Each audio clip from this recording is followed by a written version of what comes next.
Assalamualaikum warahmatullahi wabarakatuh. Saya Lutfiana Fajaria dari Prodi S1 Akuntansi dengan NIM 314021000067.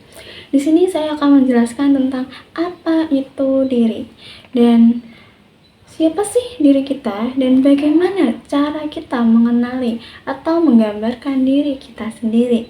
Mari kita simak penjelasannya berikut ini. Baik, untuk yang pertama, apa-apa saja yang kita pelajari tentang diri kita? Yang pertama ada konsep diri, yang kedua ada penghargaan diri, yang ketiga ada diskrepansi diri, yang keempat ada regulasi diri, dan yang terakhir ada kesadaran diri. Untuk penjelasannya, konsep diri adalah gagasan jernih tentang diri kita. Tetapi kadang ada sebagian dari kita yang bingung atau meragukan diri kita sendiri. Siapa sih diri kita? Apa kelebihan kita? Kadang kita tuh meragukan kelebihan kita sendiri. Entah itu tertekan di eksternal ataupun evaluasi dari orang lain gitu. Jadi kita itu memiliki diri sendiri, jangan pernah meragukan diri kita sendiri dan jangan pernah meragukan kelebihan kita, karena setiap orang pasti memiliki kelebihan masing-masing.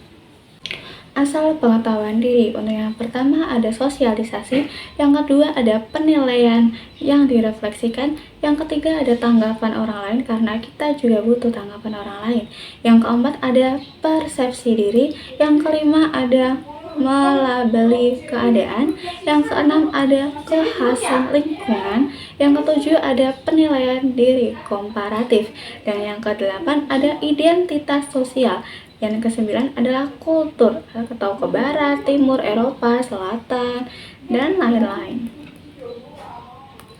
Untuk sosialisasi, kita tuh penting untuk bersosialisasi, itu adalah hal utama di dalam kehidupan, sosialisasi. Untuk tanggapan dari orang lain, mengapa kita harus mendengarkan tanggapan orang lain? Karena dengan tanggapan-tanggapan orang lain, kita bisa merubah diri kita agar jauh menjadi yang lebih baik lagi. Aspek-aspek pengetahuan diri. Yang pertama ada skema diri. Skema diri yaitu mendeskripsikan dimensi-dimensi di dalam diri kita, baik itu positif maupun negatif, yang bertujuan agar orang lain tahu apa kelebihan dan juga kekurangan kita. Yang kedua ada diskrepansi diri, yaitu adanya diri kita yang aktual dengan diri kita yang ideal, menimbulkan emosi yang kuat, baik itu kekecewaan, ketidakpuasan, kesedihan, kekurangan, dan berkurangnya harga diri gitu. Munculnya dari temperamen dan sosialisasi di awal. Jadi cenderung atau diajari berpikir dalam term yang standarnya ditentukan orang lain. Untuk selanjutnya ada regulasi diri, cara mengontrol dan mengarahkan tindakan kita sendiri. Regulasi cenderung terjadi secara otomatis atau tanpa kita sadari kita akan melakukannya, atau pemikiran mendalam.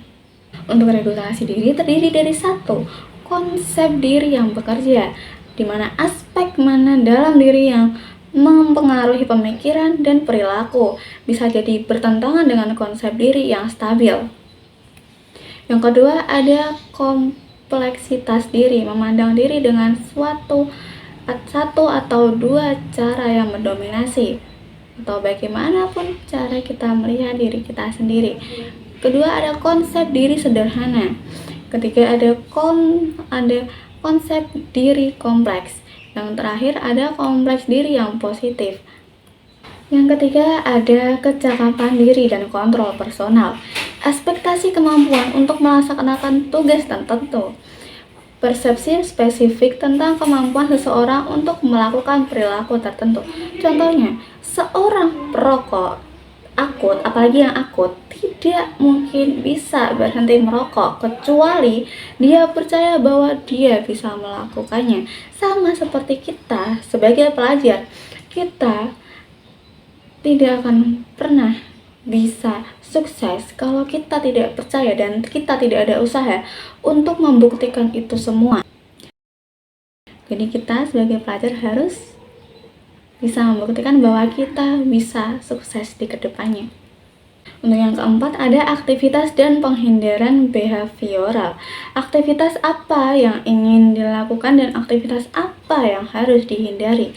Perbedaan individual. Beberapa orang akan berorientasi pada BAS atau BAS dan sebagian berorientasi pada BIS atau BIS atau menghindari dan penghambatan.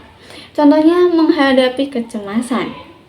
Yang kelima ada kesadaran diri, memikirkan bahwa diri kita bukan sebagai aktor di lingkungan, tetapi juga sebagai objek perhatian orang lain. Kemana akan arah kita, ke dalam atau keluar lingkungan? Terus melakukan penyesuaian sampai memenuhi standar. Motivasi dan diri. Kebutuhan akan konsep diri yang akurat, pemahaman akurat akan diri sendiri membantu mengantisipasi kinerja kita di masa depan. Kebutuhan akan konsep diri dan konsisten. Kualitas intrinsik yang stabil, peningkatan diri, keinginan untuk meningkatkan kualitas difasilitasi oleh kontak sosial. Jadi ketika kita akan meningkatkan diri, kita jangan tuli akan kontak sosial kita. Jadi kita harus menghargai sosial kita. Yang keempat, merasa diri lebih baik. Itu wajib, karena kita tidak boleh pesimis. Teori perbandingan sosial, membandingkan diri sendiri dengan orang lain yang serta tujuan, akurasi, adanya tujuan dan motif. Semisal kayak dia pintar, saya kurang, jadi saya harus bisa seperti dia. Bagaimana? Saya harus belajar lebih baik lagi. Proses perbandingan, memandang diri sama dengan orang lain atau berbeda dengan orang lain, mempengaruhi cara kita memandang diri sendiri. Jadi ketika kita ingin memandang orang lain, kita harus memandangnya dari segi positif, jangan dari segi negatif. Dia pintar, saya harus lebih pintar daripada dia.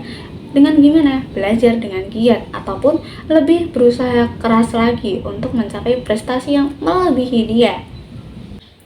Kebahagiaan. Apa itu kebahagiaan? Kebahagiaan sifatnya subjektif, bergantung pengalaman yang dirasakan atau diciptakan. Indikator bahagia, kepuasan diri atau situasi yang luar biasa kita senang gitu. Jadi ketika hati kita tuh senang, maka kita akan bahagia. Jadi bahagia diciptakan oleh diri sendiri. Jika kita ikhlas, kita damai hati kita, maka kita pasti akan bahagia. Presentasi diri. Ini sangat penting, menciptakan kesan yang baik. Dalih dan alasan bisa digunakan ketika terjadi presentasi diri yang tidak efektif. Mungkin malu atau bisa dibilang tremor ya. Nah, kita harus percaya diri gitu agar bisa membuat kesan diri kita itu baik sepenuhnya. Banyak sekali yang bertanya, pengertian dari diri apa sih diri itu? Diri adalah sikap dari dan juga perasaan seseorang terhadap dirinya sendiri dan suatu keseluruhan proses psikologis yang menguasai tingkah laku dan penyesuaian diri. Apa sih manfaat atau tujuan mengenali diri sendiri? Tujuannya membuat kita lebih bisa mengontrol sikap dan perilaku kita. Nah, untuk teman-teman, menjadi diri sendiri itu sangatlah penting. Kenapa sangat penting? Karena jika kita menjadi diri sendiri, maka kita akan tahu di mana bakat kita dan di mana kelebihan kita serta kekurangan kita. Jadi, jangan pernah mau menjadi orang lain atau saya harus menjadi seperti itu. Tapi Anda tidak menyadari kelebihan Anda sendiri. Jadi kita harus jadi diri sendiri agar tahu mindset kita, agar tahu kelebihan kita, dan kita sadari apa keunikan kita.